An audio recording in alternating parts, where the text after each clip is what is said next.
Bismillahirrahmanirrahim. Assalamualaikum warahmatullahi wabarakatuh. Selamat datang di channel Nasihat Islami. Buat kamu yang belum subscribe, silahkan subscribe. Semoga bermanfaat dan barokah. Assalamualaikum warahmatullahi wabarakatuh. Sallallahu alaihi Muhammad. Alhamdulillah.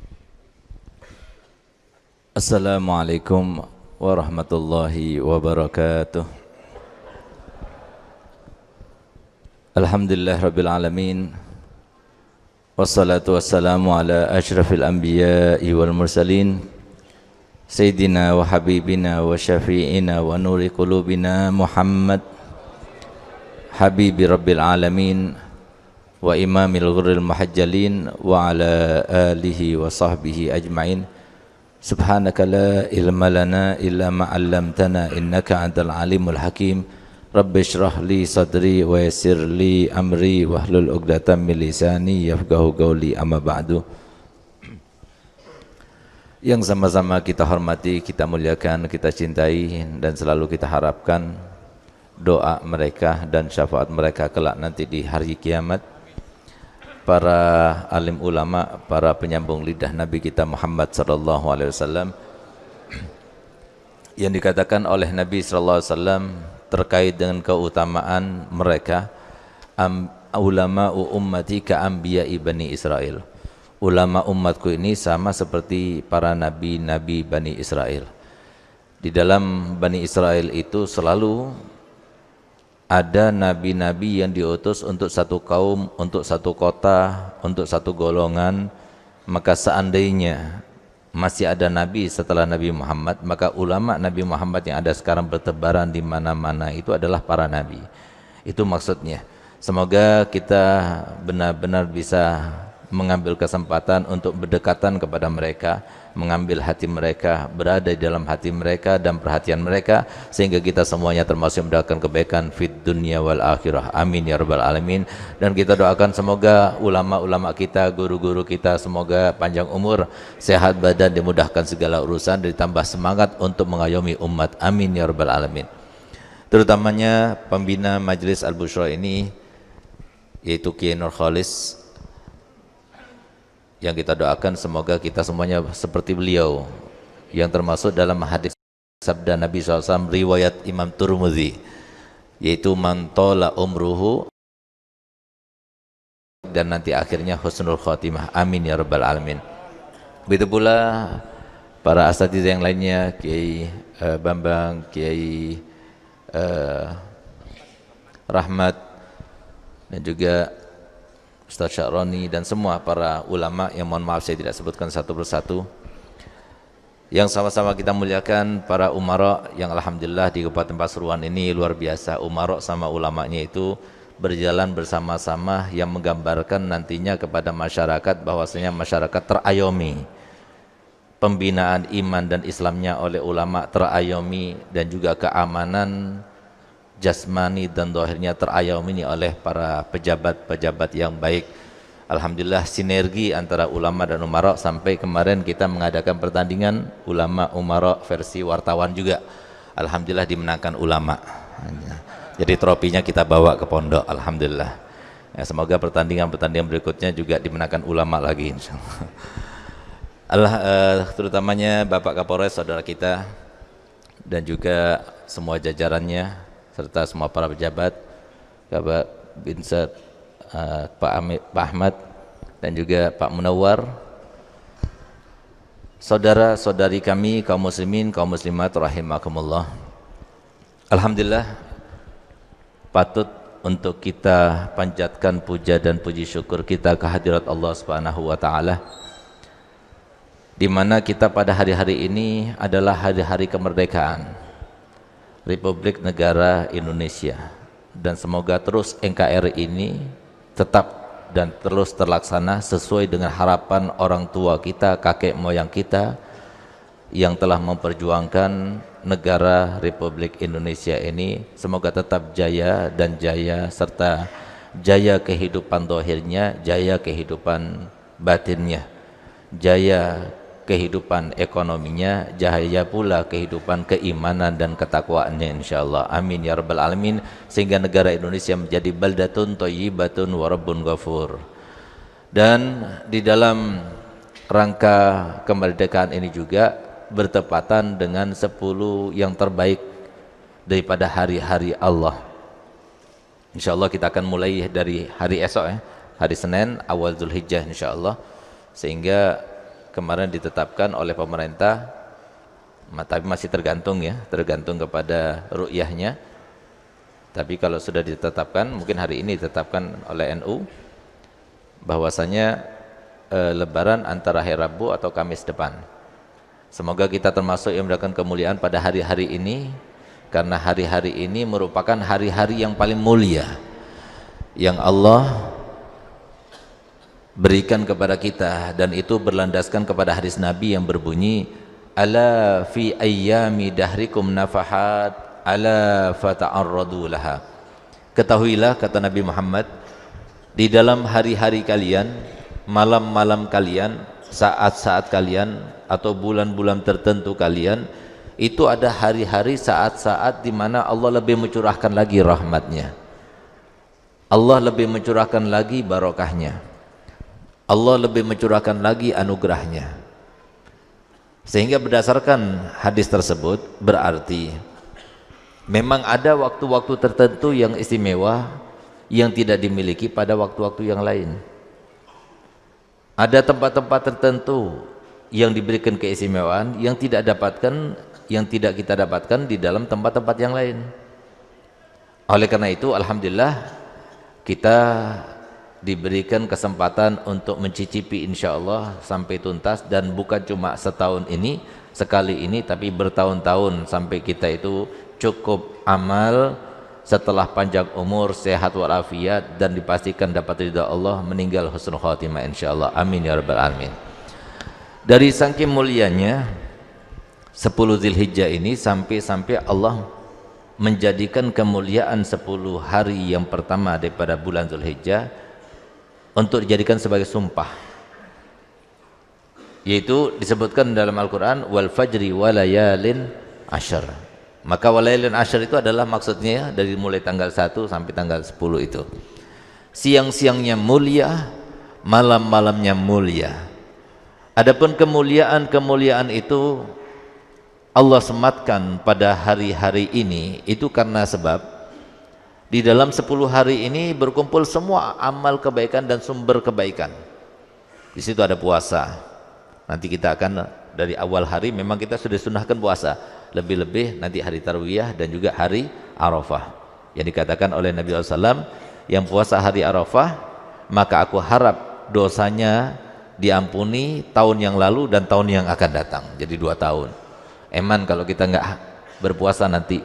Berarti kalau seumpama hari Rabu, lebarannya berarti tanggal 9-nya itu berarti hari Arafah.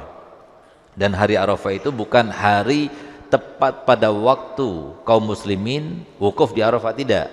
Hari Arafah itu adalah tanggal 9-nya. Karena jangan samakan antara Indonesia dengan di sana. Karena matlaknya beda. Matlak itu kalau beda itu, kalau matlaknya sama itu antara tempat kita dengan tempat yang lain, itu bedanya di bawah 32 menit, yang di bawah setengah jam, itu matlaknya masih satu. Tapi kalau sudah di atas itu berarti matlaknya beda. Kalau matlaknya beda, hukumnya juga beda. Jadi kalau di Saudi mungkin tidak kelihatan, di sini mungkin kelihatan, atau di sini tidak kelihatan, di sana sudah kelihatan bulannya itu, karena semua tergantung pada bulan. Nah, oleh karena itu hari Arafah itu bukan hari pada waktu jamaah haji wukuf. Hari Arafah itu adalah di mana saja tanggal 9 Zulhijjah itu hari Arafah. Mau sama dengan yang di Saudi atau tidak sama, itulah hari Arafah. Kalau kita berpuasa pada hari itu, maka kita akan mendapatkan keutamaan diampuni dosa tahun yang lalu dan tahun yang akan datang. Ini kesempatan yang baik. Kemudian di situ juga ada solat yang agung pahalanya. Solat apa? Yang disebutkan dalam Al-Quran, fasolli li rabbika wanhar, yaitu salat Idul Adha. Kemudian di situ juga ada sedekah. Sedekah adalah termasuk sumber amal kebaikan yang terbaik, yaitu apa? Bentuknya korban. Nah, oleh karenanya eman, kalau seumpama kita tidak berkorban itu eman. Karena Nabi kita Muhammad SAW bersabda, orang yang berkorban itu nantinya akan diampuni dosanya. Begitu tetesan darah pertama itu jatuh ke bumi, saat itu juga dosanya akan diampunkan. Kemudian Allah akan menuliskan untuknya kebaikan dengan bilangan bulu yang ada di dalam binatang atau di dalam kambing, sapi, unta yang kita sembelih itu. Berapa bulunya, di situ nanti dijadikan sebagai kebaikan untuk kita, bahkan dilipat gandakan. Oleh karenanya mungkin kita itu bermodalkan 3.200.000 ya, sampai 4 juta sekarang harganya. Tapi kita akan mendapatkan ampunan daripada Allah Ta'ala. Ketika kita sudah mendapatkan ampunan daripada Allah Ta'ala, maka semuanya mudah. Karena yang jadi masalah ini dan permasalahan di dalam hidup kita ini ya dosa ini. Jadi kenapa kita kena bencana, kenapa kita kena musibah, kenapa kita kena permasalahan, ada saja problema yang terkait dengan keluarga, terkait dengan bisnis kita, terkait dengan kehidupan sosial kita, semuanya itu berangkatnya dari dosa. Sehingga kalau sudah dihapuskan dosanya, maka respon kita ketika tertimpa dengan musibah pun, cobaan pun, itu beda dengan cobaan yang Allah berikan kepada kita untuk menghapuskan dosa. Responnya itu beda. Responnya itu kalau seumpama karena dosa cobaan kita, maka kita tidak akan terima. Lalu kita mencari-cari sebab yang kemudian dosa itu yang harusnya cobaan itu meleburkan dosa malah menjadi dosa lainnya. Itu respon daripada orang yang bukan untuk diangkat derajatnya tapi diampunkan dosanya. Tapi sebaliknya, respon bagi orang-orang yang soleh, orang yang dekat kepada Allah, yang dipastikan Allah Ta'ala dengan cobaan itu akan diangkat derajatnya, dia menerima dengan selegowo-legowonya, dengan lapang dada bahwasanya ini dari Allah, dan dia menikmatinya bahkan. Nah, itulah respon yang didapatkan, yang dirasakan oleh orang soleh, yang maksud Allah Ta'ala memberikan cobaan dan balaan itu yang disampaikan oleh Nabi SAW dalam hadisnya, inna asyaddal bala al-anbiya summal ulama summal amsal fal amsal. Justru yang paling tinggi, yang paling besar cobaannya itu, yang paling dahsyat itu para nabi, lalu para ulama. Tapi responnya mereka itu beda dengan responnya orang yang banyak dosa. Kalau orang yang banyak dosa itu kena penyakit yang belum ketahuan penyakitnya, langsung bilang ini sihir, ini teluk dan sebagainya, su'don. Akhirnya apa? Ini jangan-jangan tetangga, ini jangan-jangan si fulan. Nah, ini jadi dosa di atas dosa namanya. Nah, ini respon yang semacam ini berarti menunjukkan yang kita dapatkan itu karena dosa kita untuk diampuni, dan itu berlandaskan kepada firman Allah Ta'ala, ma asabakum min musibatin fabima kasabat aidikum. Apa yang menimpa kepada kalian daripada musibah, cobaan, bencana, itu karena ulah kalian sendiri. Sehingga kalau seumpama ada suatu bencana yang terjadi pada kita yang mengalami, hendaknya kita evaluasi diri, dan kita harus su'don kepada diri kita. Su'don kepada diri kita, ini karena dosa saya. Coba lihat bagaimana orang soleh dahulu, para ulama-ulama panutan terdahulu, diantaranya adalah Malik bin Dinar. Beliau itu kalau seumpama dia mengajar, lalu dia melihat ada awan yang lewat, di saat itu dia berhenti, wajahnya itu kemudian pucat. Ketika ditanya setiap kali ada awan yang lewat dalam keadaan seperti itu, maka beliau katakan, iya aku takut di balik awan itu ada batu yang kemudian Allah turunkan kepada kita manusia menjadi bencana umum, itu sebab dosa saya. Itu beliau. Jadi hendaknya kita su'don, kalau terjadi bencana su'don kepada diri kita, jangan kepada orang lain. Ini karena dosa saya. Bahkan orang-orang soleh itu merasa setiap terjadi cobaan yang sifatnya itu kompleks, banyak yang merasakan, bukan hanya dia, maka dia itu memperbanyak istighfar karena dia merasa ini sebab dia, sebab dosanya dia, bukan orang lain. Hendaknya seperti itu kita. Tapi bagi kita yang tidak tertimpa dengan musibah tersebut, jangan su'don. Oh, berarti yang terjadi di Lombok itu banyak dosanya orang Lombok. Jangan. Kenapa? Orang Lombok itu terkenal orang-orang yang begitu gigih, begitu berpegang teguh kepada agamanya. Mereka dikasih ujian itu untuk mengangkat derajatnya. Mereka dikasih ujian seperti ujian yang diberikan kepada orang soleh yang mau diangkat derajatnya, bukan mau dihapuskan dosanya. Hendaknya kita melihat seperti itu. Jadi jangan sampai kita itu su'don kepada orang lain ketika tertimpa musibah. Begitu pula kalau tertimpa musibah dan kita berada di sana, kita harus su'don kepada diri kita. Nah, oleh karena itu ini kesempatan, suatu amalan-amalan diberikan oleh Nabi SAW suatu petunjuk-petunjuk yang Allah ceritakan kepada kita semuanya sebagai kesempatan untuk kita menumpuk modal yang banyak. Dari mulai besok nih, semua amal kebaikan yang terbaik, pahalanya yang terbesar, bahkan lebih besar daripada berjihad fisabilillah. Dan yang demikian itu berlandaskan hadis Nabi yang sahih, di mana Nabi SAW bersabda, "Ma min ayyamin al-amalu sholih fiha ahabbu ilallah." Tidak ada hari-hari yang beramal soleh pada hari-hari itu lebih baik di sisi Allah bahkan daripada jihad fisabilillah. Kenapa? Sahabat bertanya, "Gal ya Rasulullah walal jihad fisabilillah?" Bahkan lebih baik daripada jihad fisabilillah? Kata Rasulullah, "Gal iya, illa rajulun yakhruju min baitihi bi nafsihi wa malihi summa lam yarji' bizalika syai'." Kecuali satu orang yang lebih baik daripada kita beramal kebaikan pada hari-hari ini, yaitu orang yang keluar dari rumahnya dengan membawa hartanya, dengan membawa jiwanya, lalu kemudian kembali lagi dalam keadaan tidak bawa apapun. Artinya meninggal dunia dalam keadaan dia membawa hartanya untuk berjuang fisabilillah, dan dia bawa nyawanya yang hanya satu kemudian tidak kembali lagi. Itu yang lebih baik. Tapi selain itu masih lebih baik kita beramal kebaikan pada hari-hari ini. Jadi kesempatan banyak senyum, yang nggak biasa senyum. Kalau suruh banyak sedekah susah. Kalau senyum kan modalnya apa? Nggak ada modalnya, senyum. Jadi nggak ada yang lebih indah daripada senyum itu. Semua orang bisa. Kata Nabi SAW, "Innaka latasa'u jami'an nasi bimalik." Kalian tidak bisa memberikan harta kalian untuk menyeluruhkan kebaikan harta kalian kepada seluruh manusia, nggak bisa. Tapi bisa kita itu menyeluruhkan kebaikan kita pada seluruh manusia. Dengan apa? Dengan akhlak yang baik. Yang namanya rangkaian akhlak yang baik itu pintu utamanya itu senyum. Jadi biasakan kita itu senyum. Ulamanya senyum, nikmat dilihatnya. Umaroknya senyum, apalagi saudara kita Bapak Kapolres senyum terus dilihat itu. Jadi ganteng tambah ganteng lagi gitu. Nah, itu kan luar biasa. Begitu pula kita semuanya masyarakat, begitu ketemu senyum.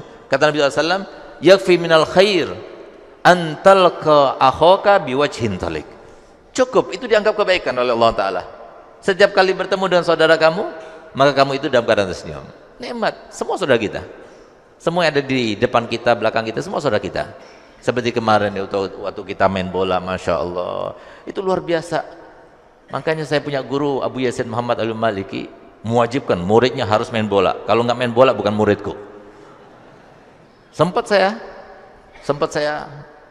pada waktu saya, jadi sampai sekarang saya masih olahraga, karena olahraga itu baik, dianjurkan. Kalau masih kita bisa olahraga, berarti bisa menyenangkan keluarganya. Jadi terutama yang di rumah. Tapi kalau nggak bisa olahraga lagi, jadi jangan harap, susah sudah mau. Nah, makanya olahraga itu Viagra alami, itu olahraga. Nah, jadi harus kita budidayakan olahraga. Jadi suatu waktu ada di antara mereka yang mengkritik saya sudah begini masih main bola juga gitu. Nah, jadi akhirnya saya kepikiran juga, subhanallah, saya mimpi guru saya Abu Yasin Muhammad Maliki. Lalu beliau bilang kepada saya, "Gali Segaf, kamu harus main bola. Kamu orang alim tapi juga pemain bola." Gitu. Jadi salah tahu kita ini termasuk yang disebutkan oleh guru kita. Jadi nikmatnya itu apa? Nikmatnya itu kebersamaan. Bayangkan saya orang alim di sini dihormati, kemarin di lapangan bola saya dijatuhkan. Itu kan luar biasa itu. Begitu pula Bapak Kapolres jatuh juga, Pak Bupati dijatuhkan juga. Jadi kan luar biasa. Jadi nggak ada jabatan, nggak ada semua jabatan. Kita semua di mata Allah sama seperti kita semua di atas lapangan. Nggak ada. Kita lebih baik daripada orang, tidak ada. Jangan merasa bahwasanya ilmu kita menjadikan kita lebih baik daripada orang. Tidak. Justru ilmu kita itu mengajarkan kita supaya kita itu membumi. Kita paling rendahnya orang. Karena kita nggak tahu siapa yang bisa mengalahkan iblis. Ibadahnya, ilmunya, yang dikatakan beliau ini, iblis ini, Al-La'in, dia itu telah berkumpul bersama malaikat selama 80.000 tahun. Menjadi kepalanya malaikat, menjadi memberi wa'id. Wa'id itu memberikan mau'idah, ya, penasehatnya malaikat itu selama 40.000 tahun. Berapa sudah? 120 kan? 20.000 tahun menjadi kepalanya malaikat dari golongan karubin. 20.000 tahun. Berapa sudah? 140. Kemudian dia dijadikan sebagai ketua malaikat rohaniin selama 20.000 tahun. Berapa sudah? 160. Ditambah lagi beliau itu diangkat oleh diperintahkan oleh Allah Ta'ala untuk berkeliling tawaf di Aras selama 3.000 tahun. Tapi lihat bagaimana akhirnya. Siapa bisa mengalahkan dia? Jadi jangan sok dengan ilmu kita, dengan jabatan kita, jangan sok yang merendah tambah besar, tambah merendah tambah tinggi. Rasulullah yang mengatakan, maaf, walaupun Bapak Presiden kita, Bapak Jokowi yang terhormat yang mengatakan, kita belum tentu percaya, belum tentu terjadi, terlaksana. Tapi kalau Nabi Muhammad yang mengatakan, pasti akan terlaksana. Nabi Muhammad telah bersabda, man tawadu'a rafa'ahullah wa man takabbara wada'ahullah. Siapapun yang merendah diri pasti diangkat oleh Allah Ta'ala. Siapapun yang sombong pasti akan direndahkan Allah Ta'ala. Itu sesuatu sistem yang berlaku. Nggak mungkin meleset karena Rasulullah yang mengatakan. Dan Rasulullah telah ditegaskan dalam Al-Quran, mayantiku anil hawa in huwa illa wahyun yuha. Nah, jadi subhanallah, yang namanya kebaikan di hari-hari yang 10 hari ini itu luar biasa. Biasakan kita bersedekah, banyak silaturahmi, banyak kita itu berbakti pada orang tua, banyak kita itu tampakkan diri kita bahwasanya kita ini adalah yang terbaik di sisi Allah. Bagaimana caranya kita tahu kita ini terbaik di sisi Allah? Terbaik di sisi Allah kalau kita ingin tahu, mudah, karena Nabi Muhammad menjelaskan semuanya yang kita inginkan, yang kita perlukan. Bagaimana caranya? Kita harus membuktikan bahwasanya kita yang terbaik di antara keluarga kita. Itu barometer yang pertama yang sekarang banyak orang melupakannya. Baik kepada seluruh orang, baik kepada tetangga, baik kepada mitra, tapi kepada keluarga nggak baik. Ini kesempatan, minta maaf mereka. Lihat bagaimana Al-Habib Umar bin Hamid Al-Bin Hamid. Beliau ini seseorang yang di dunia sudah dimuliakan Allah Ta'ala setinggi langit. Sampai sekarang, padahal meninggalnya sudah 190 tahun yang lalu, tapi sampai sekarang disebut-sebut namanya. Bahkan kalau kita itu insya Allah diberikan takdir berziarah ke Tarim, maka insya Allah ketika kita berziarah ke Tarim sana, kita tanya mana makom kuburannya Al-Habib Hamid bin Umar Al-Bin Hamid. Semua orang pasti tahu ini makamnya. Kenapa? Dari saking terkenalnya. Apa yang dilakukan oleh beliau? Beliau mempunyai karomah yang sangat luar biasa. Yang karomah itu disebutkan dalam Al-Quran. Jadi nggak usah lagi lah kita itu nggak percaya dengan karomah, karena karomah ada dalam Al-Quran. Kita ingat bagaimana Nabi Allah Sulaiman alaihissalam ketika akan kedatangan Ratu Balqis, yang kemudian akhirnya menjadi istrinya. Beliau katakan kepada pengikutnya, dari syaitan, dari jin, semuanya itu tunduk kepada Nabi Sulaiman. Siapa yang bisa mendatangkan singgasananya Ratu Balqis? Maka kemudian jin Ifrit, dia mengatakan, "Gal, aku bisa. Sebelum kamu berhanjak dari tempat dudukmu, aku sudah bisa datangkan dia." Tapi kemudian ada satu orang, wa qala rajulun dzu ilmin. Jadi orang yang punya ilmu. Dia bukan nabi. Tapi dia katakan, "Gal ya wahai Nabi Sulaiman, aku bisa mendatangkan singgasananya Balqis sebelum kamu mengedipkan mata." Sehingga apa? Kemudian yang diikuti adalah sodoran daripada orang alim itu. Sehingga dalam waktu yang sekejap itu langsung ada. Siapa dia? Kalau bukan karomah, bagaimana itu bisa? Ini kan karomah yang terjadi, yang Allah berikan kepadanya. Nah, jadi karomah itu ada. Di antara karomahnya, Habib Hamid bin Umar ini orangnya kecil badannya, tapi Allah yang membesarkan. Jadi jangan sampai kita katakan, wah ini badannya kecil berarti dia nggak pantas tinggi sisi Allah makamnya. Tidak. Bahkan Nabi Muhammad mengatakan, berapa banyak di antara kalian kalau dia itu datang nggak dihormati, kalau dia itu nggak ada nggak dicari, kalau dia itu meminta maka tidak akan diberi, apalagi meminang putri kalian nggak bakal dikasihkan. Tapi kalau dia itu bersumpah kepada Allah, meminta pada Allah, pasti Allah akan berikan kepadanya. Jadi orang yang kita anggap remeh, tapi justru di sisi Allah itu adalah orang yang sangat tinggi makamnya. Subhanallah, beliau berziarah kepada makam datuknya ketika haji. Karena beliau itu badannya kecil, sehingga biasanya yang paling bisa di depan itu sama seperti yang paling berada di pinggir Ka'bah itu kan yang kuat-kuat badannya, besar-besar. Dia di belakang, tambah belakang. Tapi subhanallah, yang menjaga makamnya Nabi itu berteriak mengumumkan sesuatu. Isi pengumumannya, siapakah di antara kalian yang bernama Hamid bin Umar Al-Bin Hamid? Siapakah di antara kalian yang bernama Hamid bin Umar Al-Bin Hamid? Sampai ketika disebut berulang-ulang, dia dengar, "Gal saya, marilah. Datukmu ingin menemuimu."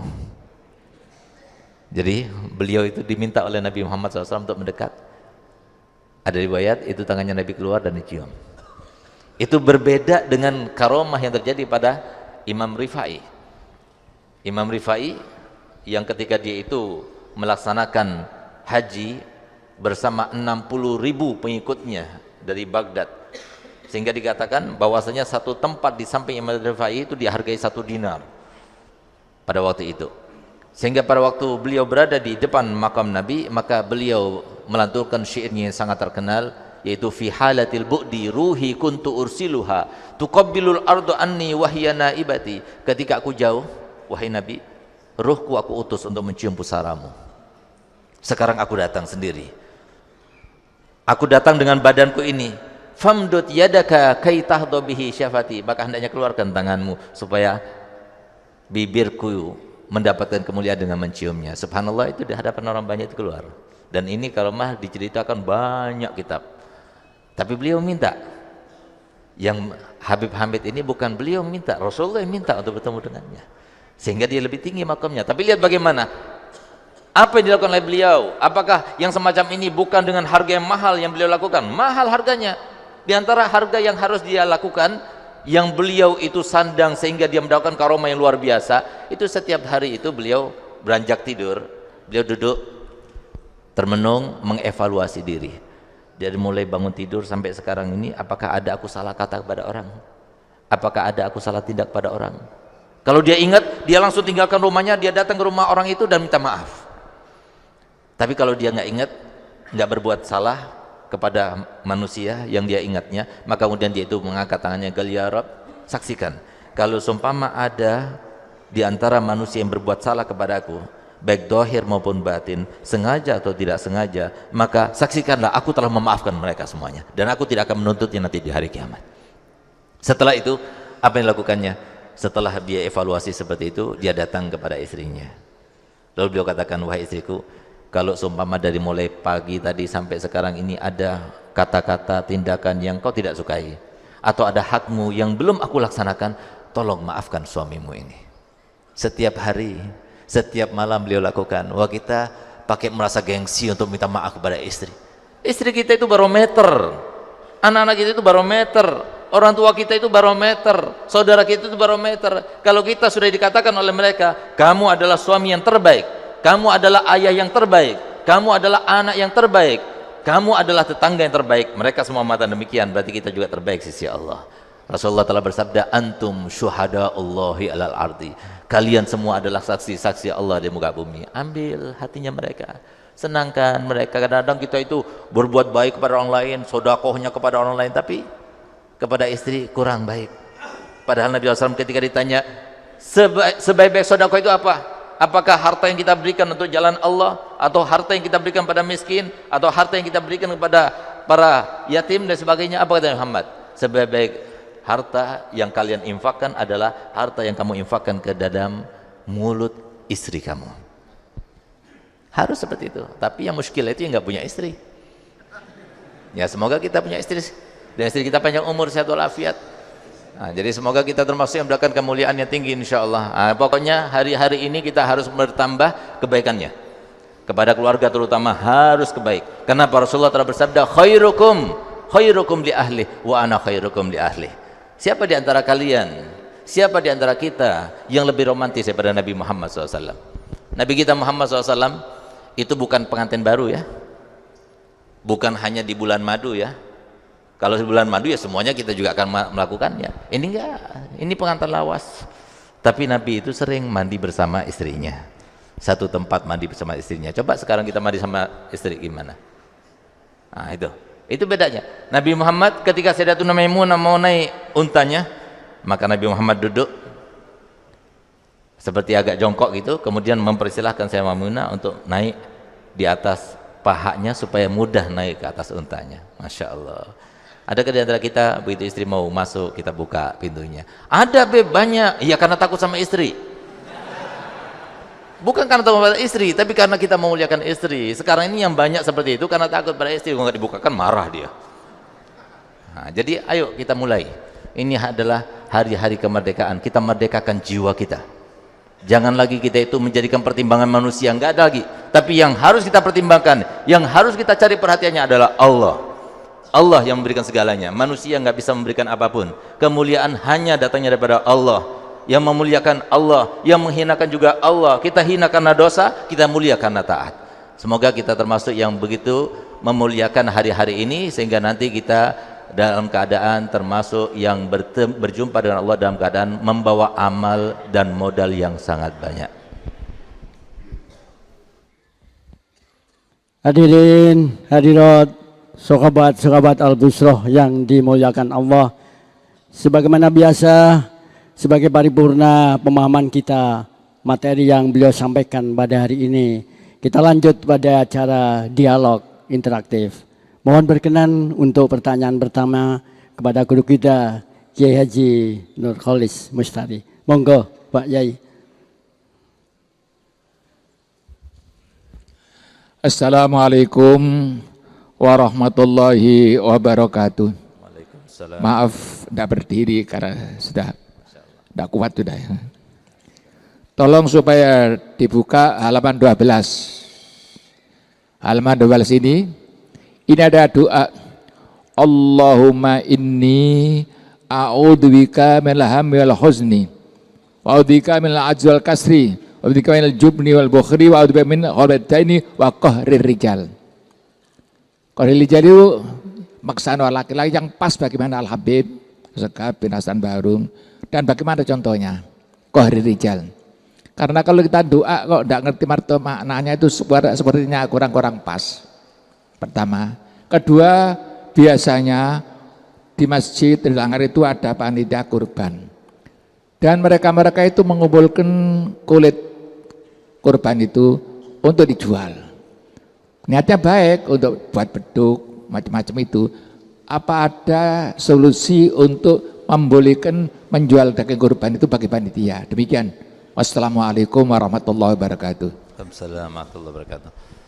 Jadi masih saja guru kita membina dan juga mengayomi kita semuanya. Jadi apa yang ditanyakan beliau itu sangat pas tadi. Jadi karena coba lihat bagaimana doa tersebut diajarkan oleh Nabi kita Muhammad SAW. Yang jikalau kita berdoa dengan doa Nabi, doanya Nabi itu sudah didengar. Dari atasan itu sudah didengar. Sehingga kalau kita doa seperti doanya Nabi, maka doa kita juga akan didengar sebagaimana mereka telah mendengar. Sebagaimana Allah juga mendengar. Di antara doa yang didengar, yang disampaikan oleh Nabi kita Muhammad SAW adalah Allah mena'udzuka minal jubni, Allah mena'udzuka minal hammi wal hazan. Ya Allah, jangan sampai aku sumpah, aku berlindung pada kamu, saya sumpah. Wal hazan, sedih. Wal jubni wal bukhul, takut dan bakhil. Wa'udzuka minal jubni wal bukhul wa'udzuka min ghalabati dain wa qahri rijal. Dan ya Allah, aku berlindung kepada kamu supaya jangan sampai aku itu terbawa oleh hutang, jadi terlilit utang dan juga di bawah tekanan orang-orang yang berkuasa. Rijal di sini bukan laki-laki maksudnya. Jadi setiap orang yang bisa menekan kita. Jadi itu doa itu kalau kita baca terus, insya Allah kita lepas dan bebas daripada segala macam tekanan, dan termasuk tekanan istri juga insya Allah gitu loh. Jadi semua tekanan insya Allah akan terlepas. Jadi bukan hanya rijal di situ. Jadi maksudnya di bawah tekanan, di bawah intimidasi, di bawah kezaliman, itu maksudnya. Jadi sangat kompleks artinya. Jadi banyak penafsirannya, tapi semuanya itu baik untuk kita semuanya. Jadi kalau kita baca, insya Allah kita akan mendapatkan kemuliaan dan kebahagiaan. Kemudian pertanyaan yang kedua yang disampaikan oleh beliau adalah bagaimana hukumnya menjual daging ataupun kulit korban ya. Jadi menjual daging ataupun kulit korban, apapun bentuk daripada pengorbanan kambing tersebut atau sapi tersebut, itu hukumnya tidak boleh, haram hukumnya, tidak boleh. Akan tetapi bahkan dijadikan sebagai upah saja nggak boleh, upahnya ini nggak boleh. Nah terus gimana caranya? Jadi seperti yang di pondok ini ya, di pondok itu kulit-kulitnya itu kemudian dikumpulkan, dihadiahkan kepada Habib Zain. Dihadiahkan kepada Habib Zain karena itu kan kurban. Nah, kemudian oleh Habib Zain suruh sama murid-muridnya untuk menjual. Nah, jadi sudah berubah, bukan kulit kurban lagi. Tapi kulit kurban itu sekarang sudah dihadiahkan. Nah, sudah dihadiahkan, udah milik dia. Kalau milik dia mau diapakan saja, mau dikasihkan orang, mau dijual nggak jadi masalah. Nah, jadi caranya seperti itu. Jadi jangan langsung kulit kurban itu dijual, masih statusnya sebagai kulit daging kurban, kulit ternak kurban, itu nggak boleh. Tapi ganti fungsinya dulu atau statusnya dulu. Setelah itu menjadi milik seseorang, baru setelah itu terserah dia. Gitu. Nah, jadi mungkin seperti itu jawabannya. Gitu. Sebelum pertanyaan kedua, mohon berkenan Habib untuk hadiah Fatihah Habib kepada yang pertama almarhumah Haja Hermin Soeharto, istri dari Bapak Dr. Andes Haji Soeharto MSI, Asisten 2 Bupati Pasuruan. Kemudian almarhum Haji Sunarto MSI, mantan Kepala Dinas Perizinan Pemkab Pasuruan. Kemudian satu jamaah kita yang selalu aktif, Bapak Abdul Qadir. Kemudian juga saudara-saudara kita yang di Lombok Habib, mohon untuk Fatihah, yang meninggal diampuni dosa-dosanya. Kemudian di Lombok saudara-saudara kita diberi kesabaran. Monggo Habib untuk berkenan. Ila arwahil mazkurin. Al-Fatihah. A'udzubillahi minasyaitonir rajim. Iyyaka na'budu wa iyyaka nasta'in.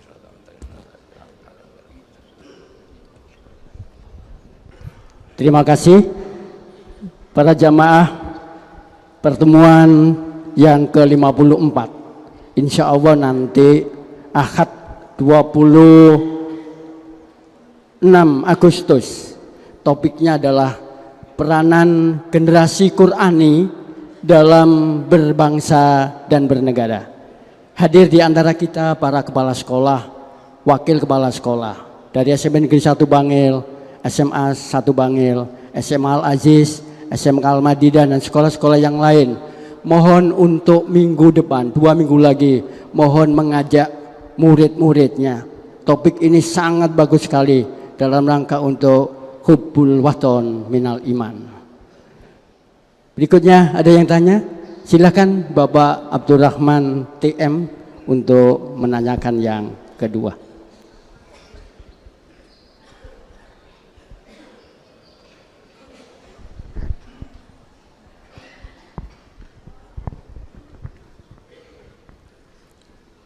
Assalamualaikum warahmatullahi wabarakatuh. Waalaikumsalam warahmatullahi wabarakatuh. Hadratul Kiram Habib Dr. Hadratul Kiram Habib Syekh Baharun. Langsung saja apa yang disampaikan pada topik yang pagi ini sangat menarik dan padat sekali. Pertanyaan kami, Bib, adakah amalan-amalan setiap hari yang kita bisa baca, baik secara bacaan atau ritual, yang itu nilainya sama dengan nilai fadilah di 10 hari bulan Idul Adha ini? Terkait itu, seperti kita baca surat Al-Ikhlas 3 kali sama dengan nilainya 30 juz. Saya teringat, mohon maaf Bapak Kapolres, yang ketika ada pilkada beliau mengucapkan waktuku, tugasku, ibadahku, luar biasa, sehingga nanti kita bisa mengembangkan waktuku, ibadahku. Kalau Bapak Kapolres bilang tugasku, ibadahku, sekira itu, Bib, apakah ada amalan yang bisa menyamai? Wassalamualaikum warahmatullahi wabarakatuh. Pertanyaan kedua, pertanyaan kedua, Dalam pertanyaan kedua. pertanyaan kedua, adakah ada ritual yang bisa menyamai seperti itu, menyamai dengan pahala-pahala keutamaan 10 hari utama di Idul Adha ini, Bib? Ya, ya. Terima kasih. Wassalamualaikum warahmatullahi wabarakatuh. Salam. Ya, pertanyaan yang bagus ya. Jadi adakah doa-doa khusus yang kita baca pada hari-hari yang akan datang ini? Di antaranya yang saya sebutkan, saya tulis di buletin itu, yang dibaca itu biasa kita ketika di Madinah dan juga ketika di Hadramaut, di Mekah, belajarnya itu semuanya anak-anak santri oleh guru-gurunya, oleh para habaib, guru-guru kita, Habib Zain Smith, Abu Yasin Muhammad Al-Maliki, dan juga Habib Umar bin Hafid, Habib Salim Syadi, semua mengajarkan itu. Kita baca itu. Nah, dan itu disebutkan di kitab Kanzul Najah wa Surur, dan juga di kitab-kitab yang lainnya yang Mu'tamad, Mu'tabarah, yang pengarangnya itu sampai sekarang masih ada. Jadi zikir-zikir tersebut itu memang bukan berasal daripada Nabi, tapi kan berada di bawah pengaruh atau di bawah hukum asal.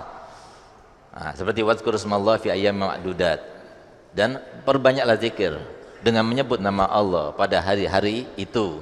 Hari-hari itu sebagian mufassir mengatakan bahwasanya hari-hari itu adalah yang dimaksudkan itu adalah hari-hari yang 10 hari yang pertama ini. Sehingga itu kan masuk berarti kita menyebutkan la ilaha illallah, ada ayyamud duhur, la ilaha illallah, ada ayyamul syuhur dan sebagainya, itu semuanya itu kan menyebutkan nama Allah. Sedangkan dengan jumlah sekian dan sebagainya, pahalanya apa bisa kita mendapatkan pahala seperti itu? Jadi cara mengukur itu jangan dengan ukuran memori kita. Karena apa? Karena pada dasarnya Allah Ta'ala itu sebagaimana disampaikan Nabi Muhammad SAW itu akan mengampuni dosa kita semuanya. Padahal dosa kita kan banyak. Secara ukur-ukuran manusia, bagaimana mungkin akan diampuni dosa-dosa kita? Padahal kita sudah banyak berbuat dosa, dan dosa kita bisa jadi lebih banyak daripada perbuatan taat kita. Bagaimana mungkin orang yang nanti meninggal dunia dalam keadaan amal kebaikannya itu tidak lebih banyak daripada amal keburukannya? Itu tergantung kepada masyiah Allah. Kalau Allah mau, Allah ampuni tanpa masuk neraka sama sekali. Dan kalau Allah mau, Allah akan masukkan neraka dulu, baru kemudian dimasukkan ke dalam surga, dan pasti akan selamanya di dalam surga karena ada iman di dalam hatinya. Bagaimana hukum itu akan terlaksana sesuai dengan nalar kita? Itu nggak akan terlaksana, nggak sesuai itu. Tapi karena itu dikaitkan dan disebabkan pada Allah Ta'ala, maka ya bisa saja karena Allah punya semuanya. Allah yang menciptakan hamba, Allah yang mau memaafkan semuanya. Oleh karena itu, maka di sini coba lihat, ambil ya satu hadis sebagai contoh. Nabi SAW bersabda, jadi beruntung seperti almarhumah yang disebutkan tadi, yang kita bacakan Fatihah tadi, istri daripada Bapak Soeharto tadi, di mana beliau itu termasuk di dalam jaminan hadisnya Nabi yang berbunyi, ayyumam ra'atin matat wa zawjuha anharadin dakhalatil jannata ayyataha sya'at. Perempuan mana saja, istri mana saja, termasuk almarhumah istri daripada guru kita bersama, yaitu Kiai Nur Khalis. Jadi almarhumah itu beliau meninggal dalam keadaan suaminya masih ada. Cukup kata Nabi Muhammad, wa zawjuha anharadin, dan cukup suaminya itu ridho, aku ridho kepadamu. Cukup ngomong gitu, aku maafkan kesalahanmu, aku ridho kepada kamu. Nabi SAW tidak mengatakan yang penting sholatnya sempurna, yang penting puasanya sempurna, yang penting hak-haknya yang lainnya sempurna. Enggak mengatakan demikian. Tapi Nabi SAW menjelaskan, ayyu amra'atin matat wa zawjuha anharadin dakhalatal jannata ayyataha sya'at. Masuk surga yang mana saja. Jadi itu pertimbangan menurut apa itu? Harusnya nggak seperti itu. Cuma suami ridho kepada dia, sholatnya kurang, ibadahnya kurang, nggak jadi masalah. Dia akan dimasukkan ke surga yang mana saja. Kalau dia disuruh pilih mau surga yang mana, pasti dia akan memilih surga Jannatul Firdaus al-A'la. Karena surga Al-Firdaus itu adalah yang bertetangga dengan surganya Nabi Muhammad SAW. Coba lihat. Jadi oleh karenanya pertimbangan kalau sudah terkait dengan Allah itu sudah bukan pertimbangan kita lagi. Kemudian apakah ada amalan-amalan yang bisa menyamai 10 hari yang awal ini? Jadi ada hari-hari tertentu, bulan-bulan tertentu dengan amalan-amalan juga tertentu. Sedangkan pahalanya apakah bisa menyamai atau melebihi atau kurang dari itu dan sebagainya, itu tergantung kepada ma'rifatullah dan tergantung kepada karamullah. Tapi yang pasti bulan Ramadan itu adalah bulan yang terbaik. Tapi kalau hari-hari selama 10 hari dari setiap bulan, yang terbaik adalah bulan Dzulhijjah. Adapun hari-harinya, hari Jumat yang terbaik. Adapun hari seluruhnya yang terbaik adalah hari Arafah. Jadi memang hari-hari itu memang Allah istimewakan dan Allah bedakan karena memang setiap hari itu ada aura yang berbeda, ada kebaikan-kebaikan yang dituju atau yang tertuju atau yang diletakkan Allah Ta'ala juga yang berbeda. Sama seperti manusia. Manusia itu kan semuanya alim, tapi kan beda. Para ulama itu jumlahnya 10 di Bangil, kan wajahnya beda-beda, rezekinya beda-beda, cara ngomongnya beda-beda, cara santunnya beda-beda. Jadi alimnya sama, ulamanya sama, tapi cara-caranya beda-beda. Jadi mungkin seperti itu. Jadi hari-hari yang Allah berikan kepada kita, jadi ada keistimewaan untuk ini, ada yang untuk ini, untuk itu dan sebagainya. Tapi yang pasti adalah kita berharap semoga 10 hari yang awal ini daripada bulan Dzulhijjah yang dimulai dari mulai besok hari Senin, insya Allah kita perbanyak, duhanya tambah, gobliyahnya, badiahnya tambah, sodakonya tambah, senyumnya tambah, akhlaknya tambah, dan berperilaku yang lebih baik bertambah. Insya Allah sebagai awal, insya Allah kita akan berubah lebih baik lagi ke depannya. Amin ya rabbal alamin. Masih ada lagi Beb, mohon maaf dari jamaah putri yang aktif dari Bu Dr. Wiwi. Untuk mengetahui kambing sudah memenuhi syarat, biasanya melihat giginya yang sudah powel, sudah tanggal. Tapi sekarang banyak pedagang kambing yang nakal, Beb. Bagaimana caranya mengetahui bahwa kambing itu sudah powel, Ini yang pertama.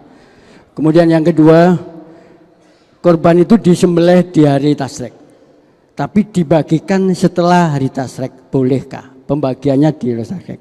Yang ketiga, ini dari Bapak Suseno Adi, bolehkah korban tetapi belum diakokai oleh orang tuanya, belum akekah? Ya, itu pertanyaan. Kemudian nanti ada satu lagi terakhir dari Yai, dari guru kita, masih ada yang perlu dipuaskan Pak Yai untuk tanya. Ya Her, jadi pertanyaan pertama adalah bagaimana cara membedakan antara kambing yang sudah memenuhi syarat atau tidak. Saya sendiri bukan ahli kambing ya. Jadi kalau untuk membedakan pasnya itu kan katanya ada pedagang yang nakal, mungkin giginya dicopot atau dipatahkan dan sebagainya. Mungkin ada yang ahli kambing bisa ngasih tahu, tapi yang pasti hukumnya secara keseluruhan, secara umum. Jadi kalau kambing kacang itu umurnya 1 tahun masuk 2, 1 tahun lebih sehari nggak apa-apa. Seterusnya sampai 2 tahun atau 3 tahun atau 4 tahun, 5 tahun nggak jadi masalah. Kalau kambing gibas itu 2 tahun masuk 3, jadi 2 tahun lebih sehari dan seterusnya, itu nggak apa-apa. Kalau sapi 2 tahun lebih, kalau unta 5 tahun lebih. Nah, sedangkan kalau ingin tahu apakah ini sudah memenuhi syarat atau tidak, saya nggak tahu. Jadi yang kambing yang kacang itu 1 tahun lebih itu berapa umurnya atau berapa corakannya, bagaimana bentuknya, itu saya nggak tahu. Cuma yang tahu hukumnya seperti itu. Pokoknya kalau kambing kacang itu 1 tahun lebih, tapi kalau kambing domba itu 2 tahun lebih. Nah, jadi mungkin ada yang ahli kambing di sini bisa memberikan kesaksian di sini. Enggak apa-apa, penting juga. Ada yang tahu kira-kira? Ada ciri-cirinya gitu kali? Iya, sudah apa? Poel. Sudah tanggal itu. Kayaknya nggak ada ahli kambing di sini. Jadi ahli makan kambing semua cuma. Yang kedua masalah disembelih pada hari tasrek, iya, tapi iya. Pembagiannya di Iya. luar hari tasrek. Iya, jadi penyembelihan itu harus di hari-hari tasyrik. Sedangkan pembagiannya itu nggak harus di hari-hari itu. Nggak ada wajib hari-hari itu. Cuma lebih baik di hari-hari itu, karena hari-hari itu yang mempunyai kemuliaan itu, hari-hari tasyrik itu. Nah, jadi seperti di kambing-kambing yang disembelih pada waktu tanggal 9-10 Dzulhijjah yang ada di Mekah itu, begitu pula kafaroh dan juga diyah itu kan banyak kambing-kambing itu nggak mungkin dibagikan dalam 1 hari itu, karena lebih banyak sekali gitu, ratusan ribu bahkan ya, jadi bisa sampai ke hitungan juta itu kalau yang ada di Saudi itu, sehingga dimasukkan ke es, lalu kemudian dikirim ke negara-negara Afrika. Bahkan kami waktu di Madinah itu sering kami dapat kambing itu, kambing sodakohan itu atau kambing kurban itu yang banyak yang dibagikan oleh kerajaan Saudi itu. Kemudian yang ketiga terakhir, Kurban tapi belum akekah. ya jadi begini, akikah itu sunnahnya itu bagi orang tua yang laki atau kakeknya yang laki, kakek atau ayahnya. Kambing yang memenuhi syarat, kalau laki-laki 2, kalau perempuan 1. 40 hari dia ada kemampuan untuk melaksanakannya, maka hukumnya makruh baginya untuk tidak melaksanakan akikah. Tapi kalau sudah lewat 40 hari dia nggak mampu juga, maka gugur, tuntutannya itu gugur, sehingga dia nggak makruh lagi. Nah, tapi kalau seumpama dia melaksanakan setelah 40 hari nggak jadi masalah.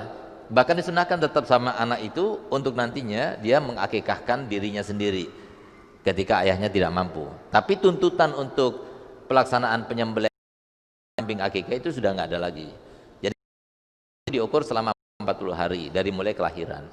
Kalau 40 hari itu nggak mampu juga, artinya nggak ada uang lebih yang selebihnya daripada yang kita perlukan setiap hari untuk nafkah keluarga, maka hukumnya tidak wajib, gugur tuntutannya, karena memang sunnah ini bukan wajib ya, gugur tuntutannya. Kemudian kalau seumpama udhiyah itu per tahun. Jadi ketika masuk nanti hari apa? Kalau seumpama lebaran itu hari Rabu, berarti Rabu, Kamis, Jumat, Sabtu. Selama 4 hari ini, kalau kita punya uang 3 juta lebih, ya, melebihi daripada keperluan kita dan kebutuhan kita untuk keluarga yang wajib kita nafkahi, maka hukumnya makruh kita itu meninggalkannya. Bahkan Nabi SAW memberikan ancaman sedikit kepada kita, yaitu man wajada sa'atan fi malihi walam yudahi fala yakrubanna musallana. Barang siapa yang mempunyai keluasan dalam rezekinya lalu dia tidak berkorban, maka sekali-kali jangan mendekati kepada musola kami. Dari saking bencinya Nabi kepada orang yang semacam itu, artinya apa? Dia nggak bersyukur. Ini kesempatan untuk kita. Kalau kita sembelih untuk diri kita yang diampuni, bukan siapa-siapa, kita diampuni dosanya. Kesempatan buat kita. Jadi sama seperti ini. Kita katakan, ayo nanti yang mengambil sandal saya, menyiapkan sandal saya kasih uang 50 juta misalnya. Pasti kan rebutan kan? Harusnya begitu kan? Nah, jadi ada satu orang sudah, karena saya kasihan kehidupannya nggak bagus gitu, saya ganti, dirubah sandal saya, nanti saya kasih uang 50. Sudah saya kasih tahu dia secara khusus, malah dia itu nggak melaksanakannya. Itu kan bodoh. Sampai udah nanti jangan ketemu anak lagi ya. Nah, dari saking mangkalnya gitu loh. Nah, Nabi juga seperti itu. Ini bukan cuma 50 juta, ini lebih daripada 50 juta. Jadi kita akan mendapatkan ampunan daripada Allah Ta'ala. Kalau kita punya kelebihan, ayo lawan, jangan mau kita ikuti setannya. Jadi lawan, hanya 3 juta 200 sampai 4 juta, tapi kita akan mendapatkan ampunan daripada Allah Ta'ala, dan kita juga bisa bersedekah. Pertanyaan terakhir dari Pak Yai, sebelumnya mungkin ada jamaah yang masih memerlukan ini atau belum punya, dipersilakan untuk bisa menghubungi kami. Ya. Monggo Pak Yai. Satu saja Pak Yai. Saya Doroholis Mustadi sebagai Ketua Takmir Masjid Bangil, mohon pada hadirin sekalian di Majelis Al-Busra ini, tiap-tiap mengikuti pengajian Habib jangan lupa niat iktikaf untuk menambah pahala. Nawaitul iktikafa fi hadzal masjid imanan wa ihtisaban lillahi ta'ala. Niat jangan lupa niat iktikaf ya. Sekian. Wassalamualaikum warahmatullahi wabarakatuh.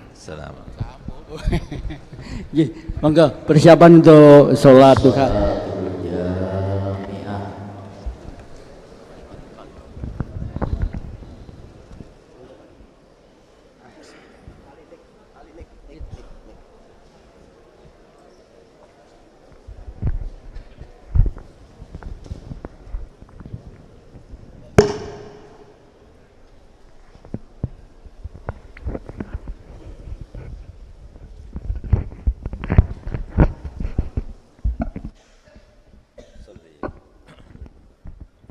Allah. Terima kasih telah menyaksikan Nasihat Islamis. Sampai berjumpa di video selanjutnya. Jangan lupa subscribe. Wassalamualaikum warahmatullahi wabarakatuh. Sallallahu alaihi wasallam. Alhamdulillah.